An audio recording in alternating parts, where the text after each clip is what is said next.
Okay, welcome back everyone.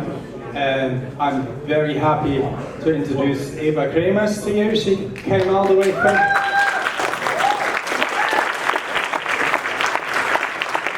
She's a Dutch artist, came all the way from Holland to share her story with us. We're really excited, and without further ado, Eva. Thank you. Thank you.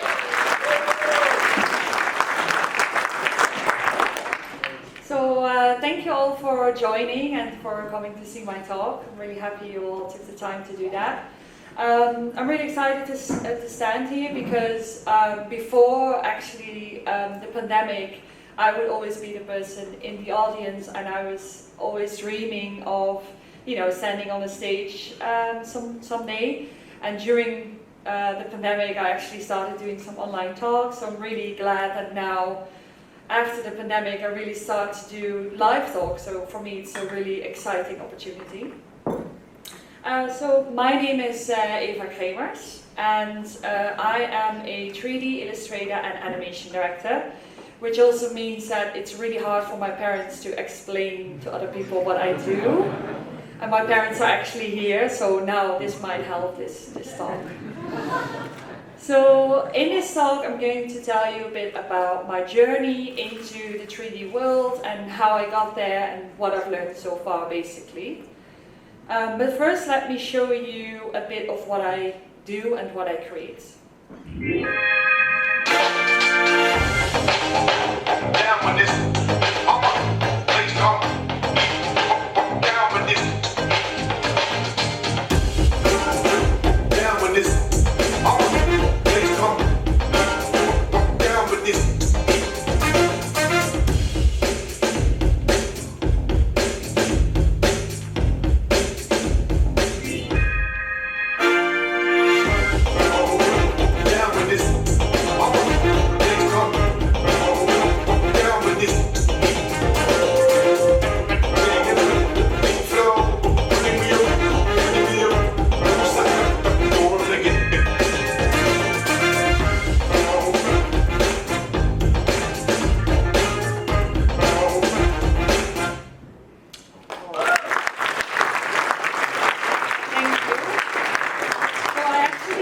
I consider myself a never aspiring artist, meaning that I never thought of myself of becoming an artist, and I didn't really grow up in a super creative environment, so I had this very old-fashioned idea of what art is and what an artist is.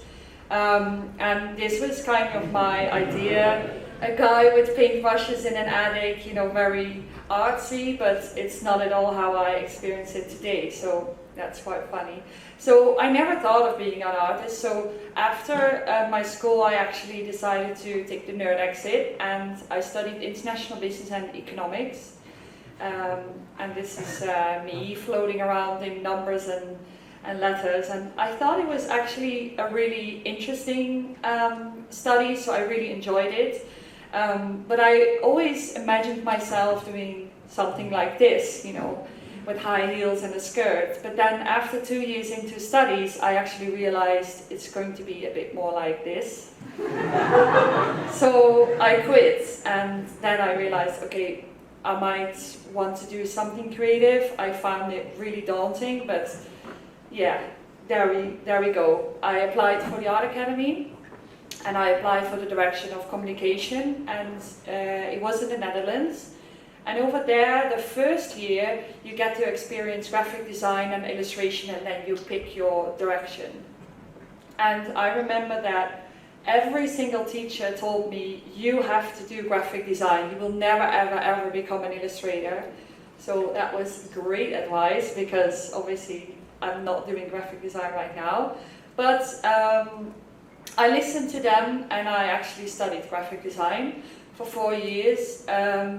And I remember, looking back on it, I remember having this one project, and you might know in Art Academy you need to do a lot of things, and some things you're not really very keen to do it. And there was this one project that we needed to do in After Effects, and I just knew that I hated it so much.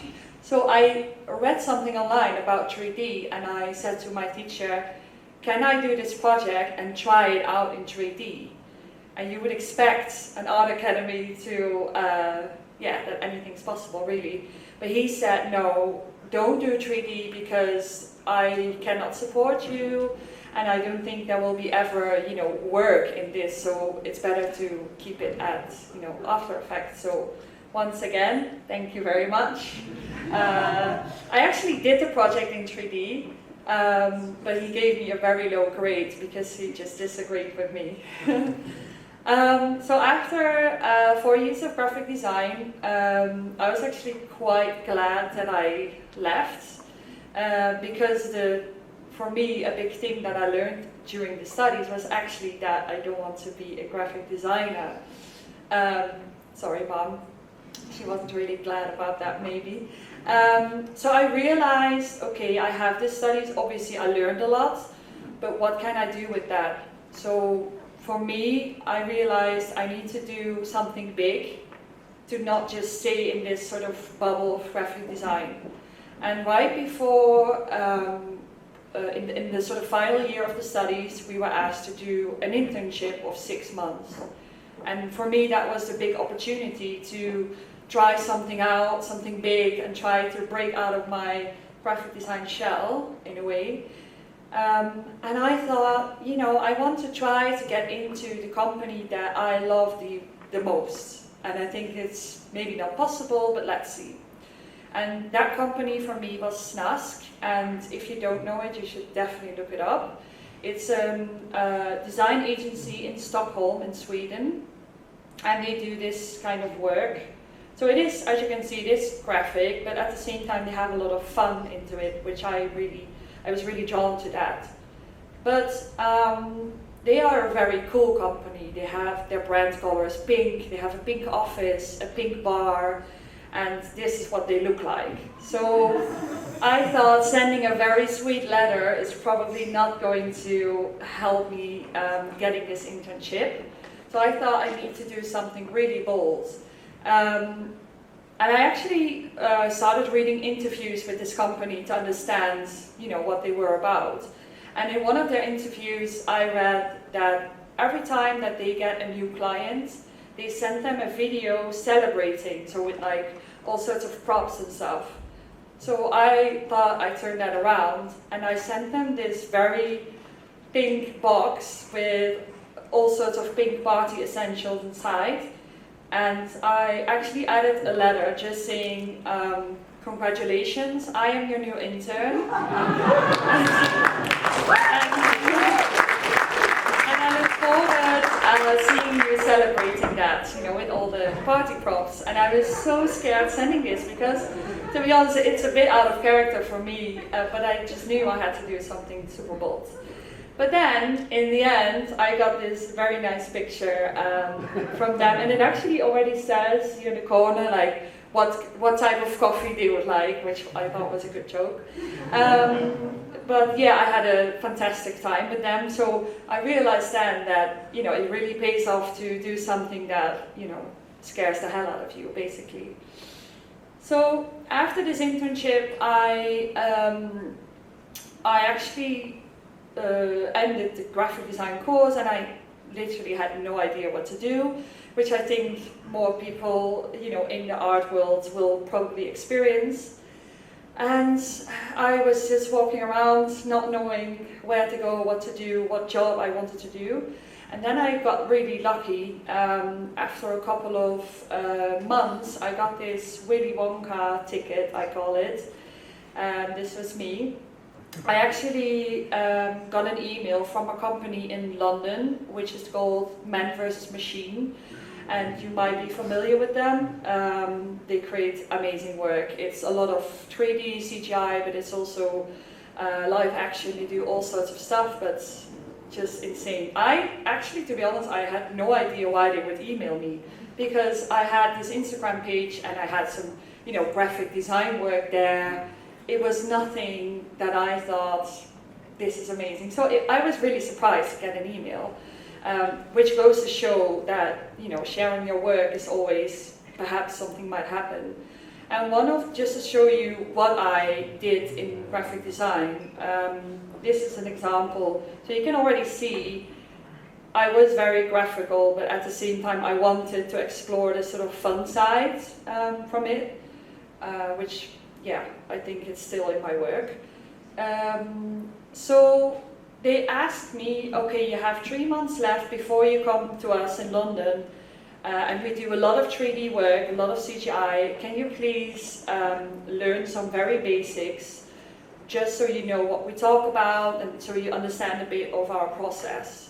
But then I was like, well, this is man versus machine. I can't really come in and not really know exactly what is going on. So for 3 months in a row, I sat at my computer and I literally Googled every tutorial. I clicked on all of them, and just every night I sat there watching all these tutorials, soaking up all the information. And I actually, that's the moment where I actually got really hooked. And these are some of my early works where I had to learn the program, so there was no big concept involved there. So I started experimenting with shapes and weird objects, and then for some reason I liked adding eyes and mouths, because then it wasn't just a blob that I created, but it was a character all of a sudden, which I thought was really fun. So that's what I did for a while, and I started posting this on Instagram as well, and friends would ask me what the hell I was doing, because it was very, random. And that's basically got the snowball effect for me. And I think this kind of style, it actually was born out of technical restrictions almost. Well, there wasn't a restriction because some of you might know in 3D anything is possible, but I had very, big limitations. I didn't know the program very well. So if I were to create eyes, I could follow a YouTube tutorial which has like a super realistic eyeball, which took me 4 hours, but then I was like, how can I work around it? Tick on the sphere, create 2 spheres, 2 on top, color them, done. So I tried to sort of work my way around all these very technical tutorials and create my own sort of easier version, which I think for me it worked out well because it actually became part of my aesthetic. This was me during my time in London. It was really cool. But anyway, that's how I basically started out, and I started out with some editorial work where people would ask me to create images to support articles, for example. So this one was a very fun one about weed regulations in the US. And this is where I started noticing maybe I can actually, work in this field and actually use this really weird style to actually, make a living out of it. So that was a really exciting moment. As you can see here, it's very, rough still, but I really enjoyed this. And one thing I learned during all of it is that you have to kind of be foolishly confident and sometimes bluff here and there. So after this type of work, there was actually one project that came in that felt way too big for me, and I said yes. But I was thinking, well, I'm not really sure how I'm going to do this. But it was actually this project for Nike, and it was in collaboration with an agency, and they basically asked me to help them create a sort of game, which was really cool, but I was really scared from the very first beginning. They created a shoe, and it was based on Carnaby Street. And if you've been to London, Carnaby Street is a really cool street with lots of colors. So the shoe was inspired on it. This wasn't the actual shoe because that would be very weird. This was my sort of version of the shoe. And the final campaign sort of images were created by me, and they asked me to create my version of Carnaby Street. So recreate the buildings but add this sort of wacky touch to it. And this is what the final result was, but I didn't really create the game. It was obviously a company who worked on that. it was really cool to see that my work could live outside of just an image or just a very, you know, on a screen or something. So it was, yeah, it was really exciting. So here you could create your own character, and also the clothing was inspired by Carnaby Street influences, like the mob period. So that was really exciting. You could change everything.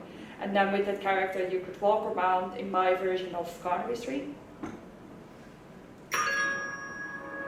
And then you could collect all these sort of floating items, and if you collected them all, then you would enter the raffle for this shoe. For me, it was just so exciting seeing my work in this new way. So I thought it was a really a fun project. And then you get some information about, you know, Carnaby Street. So just to show you quickly, I always find it interesting how an artist works, so just wanted to show you quickly behind the scenes. So I start sketching often. I cannot draw properly, to be honest, but I don't think it really matters. As long as the idea comes across, I think it works. So that's what I did here. I tried to, you know, draw the clothing and draw the different hairstyles and legs and such, as you can see here. And then I actually turned them in 3D. And this was actually the first time I created sort of humanoid characters. And I tried to have a slightly more realistic approach, almost, as you can see in the trousers. And for the people that are not really familiar with 3D, it's basically actually sort of a photo studio. So you create a character or anything or a scene, and then you have lighting around it and a camera and a background, and then you basically press the camera button to take a picture, and if it's animation you have sort of a camera moving around, for example. So it's actually, the setup is not that not that crazy, but it always looks very hard to create. And I think it's really funny because, as I said before, I try to work around really technical things, and people that are into 3D will probably walk out the door right now, because this is not how you should do it, right? But I thought, you know, who cares? There are not really rules for it, right? So I could create a trousers the way I like it, which is really weird, and but at the same time it gives this weird clay look, which I really like, so why not? So yeah, that's how I started doing things. I have to add, I've gotten a bit more technical now, but at the beginning this was my solution. So moving forward probably about 1.5 to 2 years, I did do quite some projects, and at the beginning I always was afraid that it was so digital. All of it was, you know, living on a screen or online campaign or something like that. So for me, I just want to highlight a couple of projects that for me was really interesting, that it was actually outside of the digital world. And one of them was the Hyundai, not the Hyundai car, but it was a massive shopping mall in Korea. I think it's Seoul. And I started creating an animation, which was this.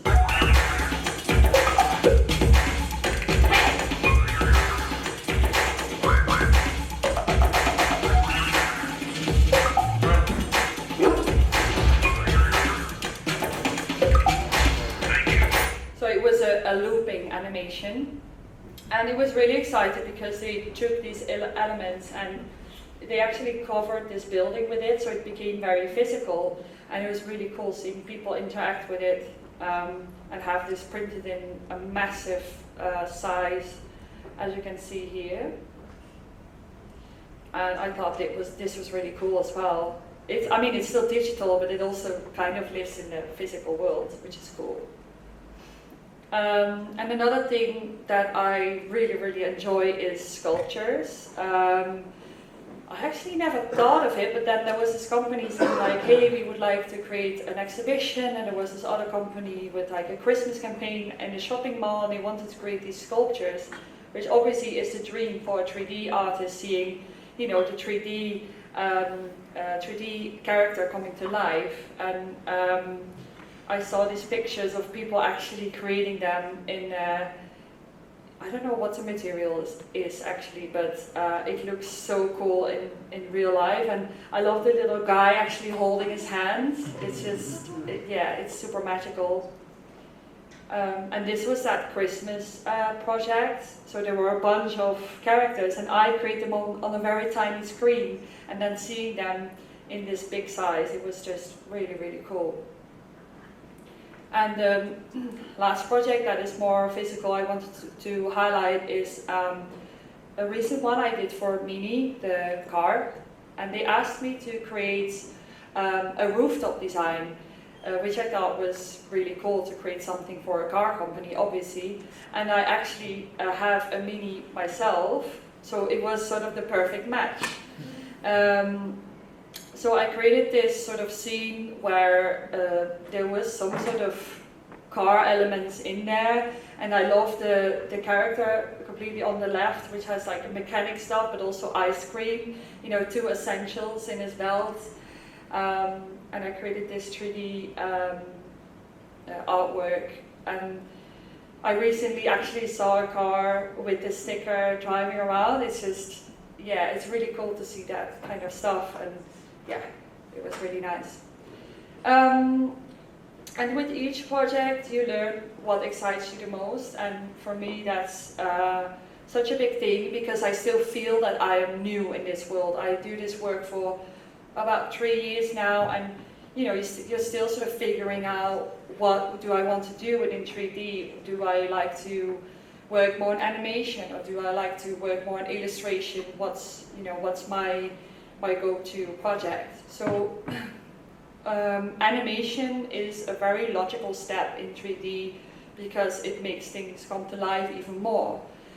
So I started experimenting with that myself, and I'm going to show you something I did, which is not bad, but it's not amazing. And I really enjoyed doing this, but I realized that I'm not amazing at animating. So I came at this sort of crossroad where I realized I need to work really, really hard to learn animation really properly, or I need to work together with people that can do it 1,000 times better. So this is sort of what I did.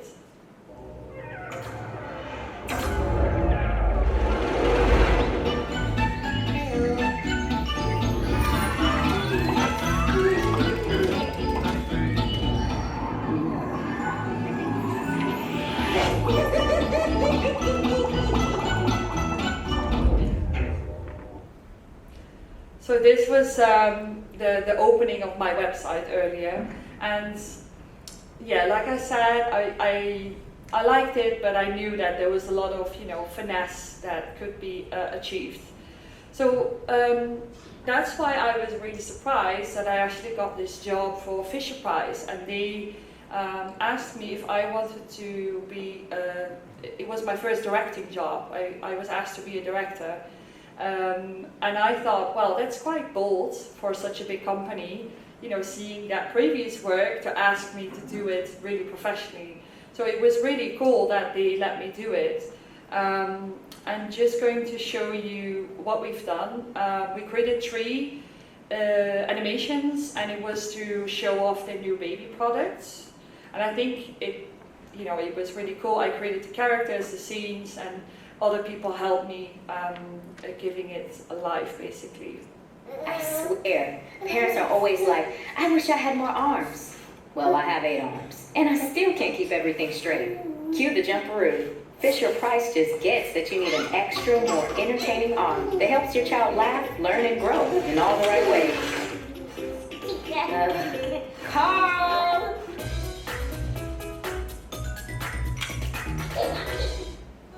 Yes, I'm that sheep, counting sheep of the year, which you think would have my baby sleep. But alas, Fisher-Price just has more experience. Their bassinets create a cool, calm environment that can help soothe this little one to sleep.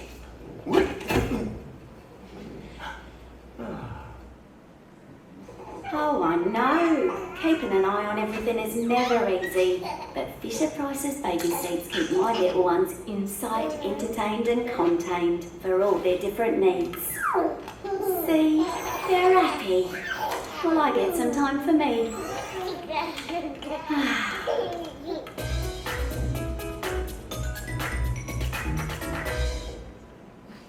So it was really cool.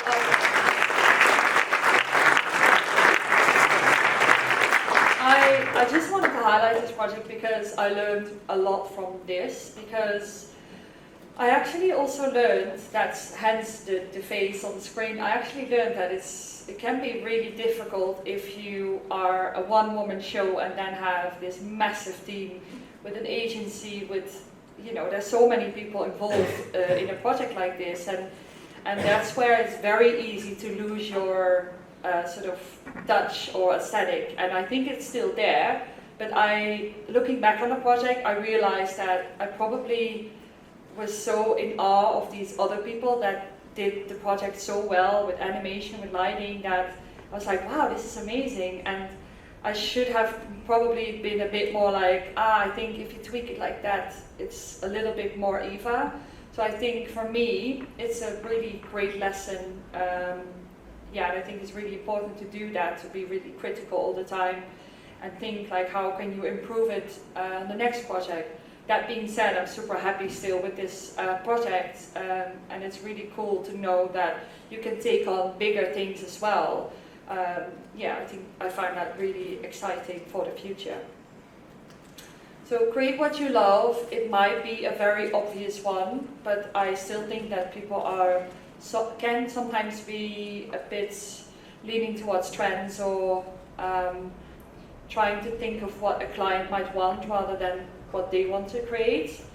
And for me, that's always a very big thing. I try to improve myself in my work, and a while ago I started this sort of series where I combine 3D with photography, because I think it's such a surreal kind of end result. And I just picked some free images from a site called Unsplash. They have great photography and you can use it. And then I just started drawing on top of it and then creating 3D and then photoshopping it all together basically. And I actually thought that was really fun. So being a bit of a sneakerhead, I actually thought, well, why not also do it with sneakers? Perhaps Nike is watching or something. I was hoping, so far no calls. Interesting, and at the same time I used it as a sort of learning curve for exploring new materials, new textures. So for me it's a really nice way of creating personal work. And I also tried it with models involved. And what I found really cool about doing this is that I actually noticed I got some really fun jobs out of this personal explorations, and a lot of companies now actually say like, hey, we saw this one, we would like to do something similar. And one of them is one I did for Amazon Music, and they sort of highlight a music artist every month, and they give you this blank canvas almost. So there's the photo of the music artist, and then the typography, and you have a clean slate basically. So I created this, and it's his songs are very much about relationships, heartbreak. So I have this like hurt palm tree and a snake, and a devil heart, little things like that. But the cool part was actually this.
So to me, it's just,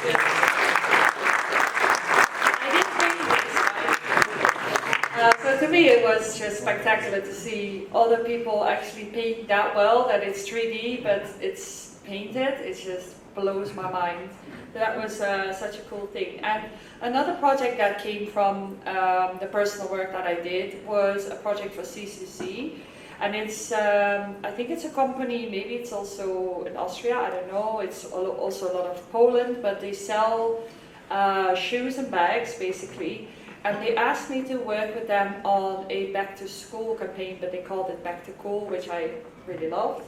And they wanted me to create a campaign actually doing what I've been doing before with the personal project. So combining photography with 3D. And actually we did something bigger than that. We actually combined it with live action, which for me was really exciting. So this is the final sort of campaign shot that we created.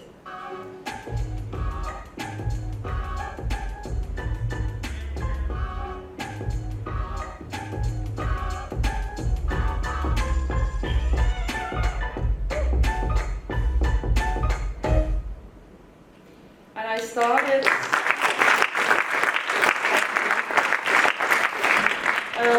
So we basically started creating these characters that, you know, in my imagination could almost go to school, but they're still a bit like weird and funny. And also these kind of elements, for example, a heart, but then there's a pencil going through it rather than an arrow, trying to have like fun new school items sort of. And we picked 3 and, you know, created them in 3D as well as all the elements. And then they sort of took care of the photography, and I used the photography to create the 3D scenes. And it was just really cool to work on this and to see it coming together basically. It was really a collaboration in that sense. And I realized that, you know, doing this as a personal project, and it's really rewarding to actually do it for a client, and yeah, it really excites me. And this one, as you can remember from earlier, those shoes with the elements underneath, like it's not a copy, but it's really exciting that they wanted that sort of thing, so I could do the same sort of trick almost. Yeah, so for me this was a really cool project, and it was really nice that they were so open to this mixed media approach, really. So even though it looks like the whole 3D thing has gotten so much better, I actually still suck at 3D. And the reason I'm saying that is that I know that I'm not the most technical person. I know that I'm not amazing in 3D, and often when you look at someone else's work you think, oh, this person is amazing at drawing or amazing at filmmaking, or you always feel like they are at this level and you need to do so much more to ever achieve that. But I just think that's not really true. Like for me, I'm not really amazing in 3D, but it doesn't really matter, because I think that you don't have to be the best in something, like the most technical in something, to become, well, maybe not the best, but you know, to become an illustrator or an animator that is successful, I think. And for me personally, I think there are so many other qualities or characteristics that I have that really help me become this illustrator that I dreamt of, really. So for me, different things like bluffing, as I said before, I just say, yes, I can do that, no problem, and then quickly Googling how to do it. Strategic thinking I always found really fun, try to sort of try to find a client and then maybe like a few pictures on Instagram, and then getting an email from them saying, hey, I found you on Instagram, and then I'm like, no, I actually secretly sort of, these things I find really fun. I'm really efficient and I have an endless curiosity, so for me these things are really kind of important doing what I do. So I think it's not only about your craft, it's also about who are you as a person, and it can really help you shape your career basically. So the endless curiosity also comes forward in this other project that I'm doing, and obviously I think all of you are known with it. It's the NFT world. And for a long time I've been really hesitant with the whole NFT thing, because I think I wasn't sure. I saw a lot of 3D artists get into it and ran out of it as well, so I wasn't really sure what it was about, but I knew one thing, and that is that the metaverse is kind of here to stay. So I just want to know how it works, and I was just really curious about it, like how does it work, what can I do within this space. So I created the Fluffies, and my brother-in-law and I are actually doing it together, and he's a more technical guy in the sense of like he's up to date with all the trends and Twitter and Discord and this whole all these things. So we decided to team up, and we created 1,000. Oh, the left one is not working, but we created 1,000 of these Fluffies. As you can see, these are probably 60 or something, and it's actually been surprisingly amazing. I actually thought, you know, it's all very much based on money and not really creativity, but I actually learned that it's not really true. A lot of people, also a lot of gamers, I would say, really like having sort of a piece of art almost.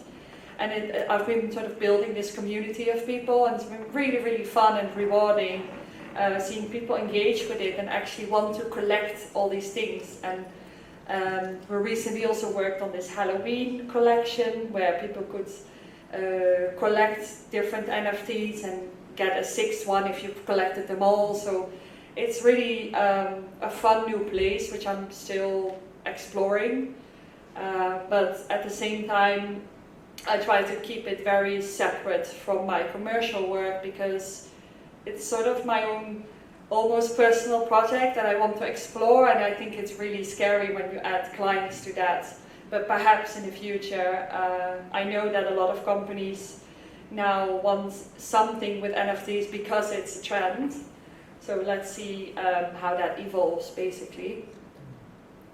So my advice, in the sense of, I've gotten a lot of advice during the last years, as I said before, from teachers, for example, but also from big art directors that, for example, told me not to go freelance because I wouldn't make it, and it's better to work in a studio and have experience and stuff like that. I have a lot of advice, and it's very easy to take that advice if it comes from someone that you admire, or it's someone sort of a higher level in your opinion, like a teacher, for example. So I did listen sometimes, but sometimes I didn't, and that paid off really well. So I would say listen to advice, but always listen more to yourself and try to really think like what's my path and what do I want to do. And I think that's really going to help you forward, whether you're 15 years old or 50. I think it's relevant for every age. So yes, thank you very much. This was my presentation, and obviously you're welcome to ask questions now, but if you feel that's maybe a bit scary, always feel free to send me a message on Instagram or talk to me after the talk. It's all good. Thank you very much.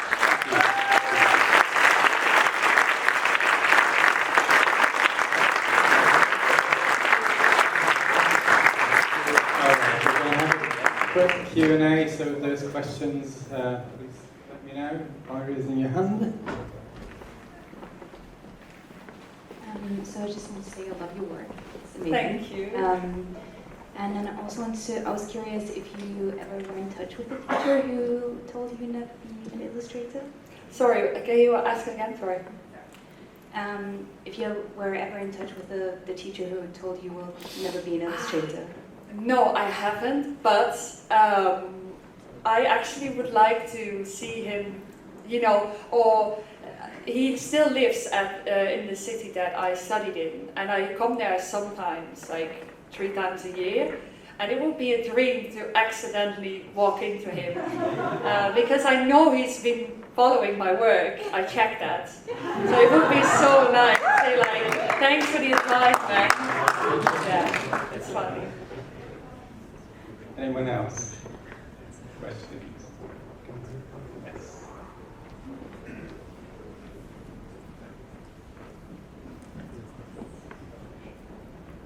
My question is, from where are you originally, or like where did you start studying, and where do you live now?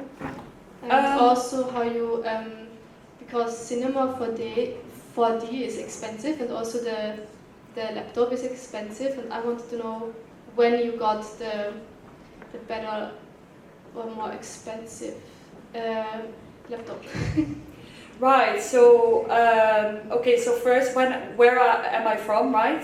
I'm from the Netherlands. My parents lived in the south, so I was born in the south.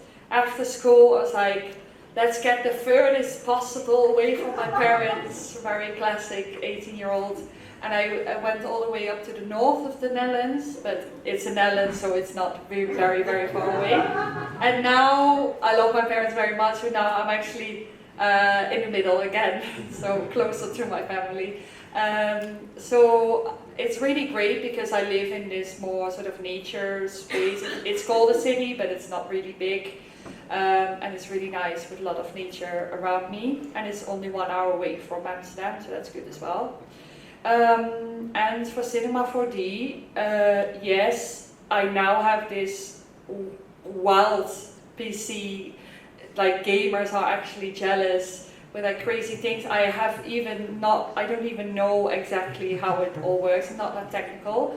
But when I started out, that was not the case at all. I had this very simple laptop that I had, for my studies, and I just downloaded it there, and it wasn't super fast, but it helped me learn it. And then along the way, I sort of thought, okay, I did it a long time on Apple. Apple's not really the go-to if you do 3D, but I loved Apple, so I actually just used that. And then when I had a bit more money, I bought a slightly better Apple. So I think you can still do it. You don't need the best equipment. I think it's similar to photography. Yes, a very expensive camera has more options, but in order to make great pictures, you can still use a cheaper one and have your concept and your idea and work with that. So I think don't be scared of weird equipment. That's another question.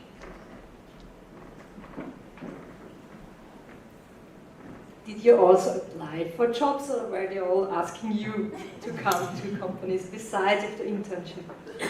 That is actually a good question. To my very big surprise, it did come to me, but I also think it's because in this sort of scene, companies often have these art directors that are on the hunt all the time. So it's sort of in this scene, I think, is normal in illustration and such that you get art directors approaching. But I know a lot of people that do cold emailing and things like that.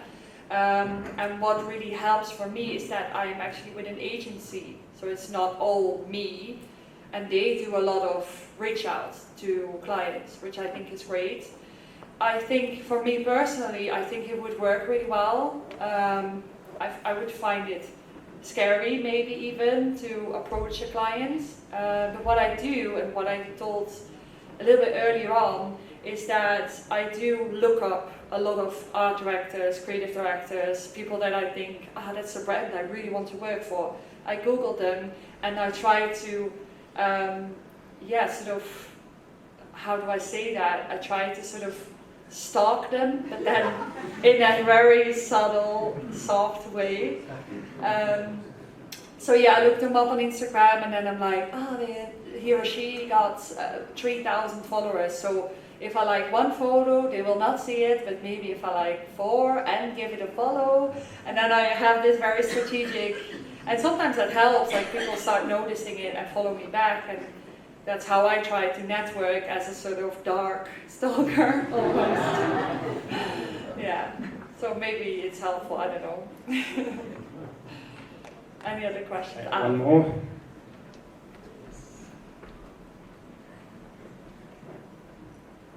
When you work in Cinema 4D, which render engine do you use and why? I actually started out just in Cinema 4D using physical render because I was also very afraid to switch to a different render engine. And then as I progressed, people around me also in 3D area were like, "What? Why are you working physical render? This is stupid." I was like, "I'm afraid." And Redshift is what I use now, and you had to do like a PC because it doesn't work on Apple. I was like, "Oh, this is such a massive change. Like I need to work on a PC and learn Redshift." But I decided to do it at some point.